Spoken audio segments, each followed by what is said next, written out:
En fait, quand on a décidé de faire des travaux de rénovation importants au sous-sol, on ne savait pas du tout dans quoi on s'embarquait. Avec l'intervention de la Ville qui sont venus, qui nous ont conseillé, premièrement, on s'est senti rassurés d'avoir des installations qui étaient conformes et puis aussi sécuritaires pour éviter, en cas de refoulement d'égouts, que tous les dollars qu'on investit dans notre sous-sol se retrouvent à l'eau, finalement. Parce qu'on a ici, c'est un petit dispositif qu'on appelle un clapet anti-retour.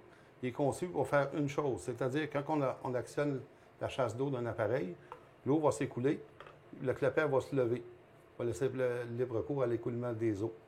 Par contre, quand on a un refoulement d'égout, c'est-à-dire que les eaux, au lieu de s'en aller dans ce sens-là, reviennent vers le bâtiment, ne peuvent plus passer. Donc, c'est ce dispositif-là qui assure l'étanchéité face au refoulement d'égout. Pourquoi est-ce qu'il y a autant de gens finalement qui sont atteints par des refoulements d'égout? C'est parce que le plus souvent, ils n'ont pas de clapet ou parfois les clapets ont été mal installés par les professionnels du bâtiment, par les plombiers.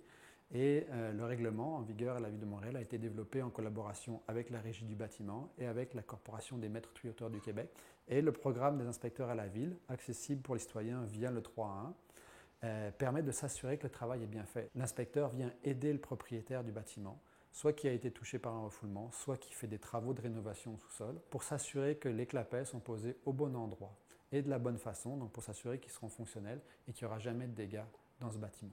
Et on arrive comme ça à régler 90 à 95% des cas de refoulement.